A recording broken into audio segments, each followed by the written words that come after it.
السلام علیکم ورحمۃ اللہ وبرکاتہ۔ محترم ناظرین، رمضان المبارک کا مہینہ نیکیاں بٹورنے کا مہینہ ہے۔ اس میں مختلف انداز میں نیکی اور بھلائی کا کام کیے جاتے ہیں۔ یہ بات احادیث سے ثابت شدہ ہے کہ دوسرے مہینوں کے مقابل میں اس میں ثواب کی اہمیت زیادہ ہو جاتی ہے۔ اس مبارک مہینے میں صلہ رحمی، صدقہ و خیرات کے ذریعے بھی نیکیاں حاصل کی جاتی ہے۔ نبی کریم صلی اللہ علیہ وسلم یوں تو عام دنوں میں جود و سخا کے دریا بہایا ہی کرتے تھے، مگر رمضان المبارک میں دریائے کرم اور زیادہ جوش میں آ جایا کرتے تھے۔ حضرت عبداللہ ابن عباس رضی اللہ تعالی عنہما بیان کرتے ہیں کہ اللہ کے رسول صلی اللہ علیہ وسلم لوگوں میں سب سے زیادہ سخی تھے، مگر ماہ رمضان میں آپ ہر قسم کے خیرات کے لیے تیز ہوا سے بھی زیادہ فیاض ہوا کرتے تھے۔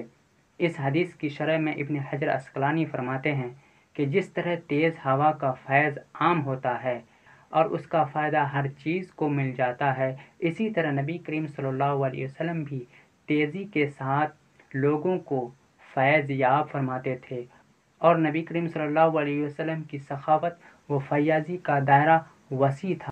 آپ لوگوں کو مال سے بھی نوازتے تھے اور علم و معرفت سے بھی فیض یاب فرماتے تھے، اور اللہ تعالیٰ کے دین کی نشر و اشاعت کے لیے اپنی ساری توانائیاں صرف کرتے تھے۔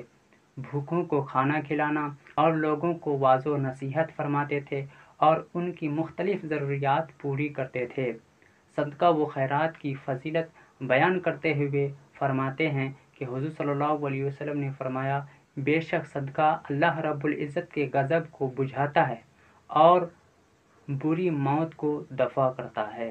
اگر کوئی بندہ ہے چاہے کہ اللہ تبارک و تعالیٰ اسے گناہوں سے پاک و صاف کرے، تو اسے چاہیے کہ اس ماہ مبارک میں اللہ تعالیٰ کا دیا ہوا مال کثرت سے خرچ کرے، کیونکہ اسی میں اس کے لیے بھلائی اور اضافہ ہو جاتا ہے۔ جیسا کہ مسلم شریف کی حدیث ہے، ما نقصت صدقۃ من مال، صدقہ سے کسی کے مال میں کمی نہیں ہوتی، بلکہ صدقہ و خیرات مال میں اضافہ کا سبب ہوتا ہے۔ جیسا کہ اللہ رب العزت قرآن پاک میں ارشاد فرماتا ہے، یمحق اللہ الربا ویربی الصدقات، اللہ رب العزت سود کو مٹاتا ہے اور صدقات کو بڑھاتا ہے۔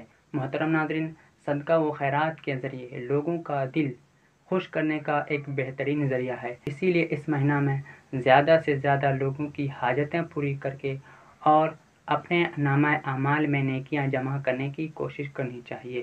اللہ تعالی ہمیں اس کی توفیق عطا فرمائے۔ اللهم صل على سيدنا ومولانا محمد، اللهم صل على سيدنا ومولانا محمد، اللهم صل على سيدنا ومولانا محمد۔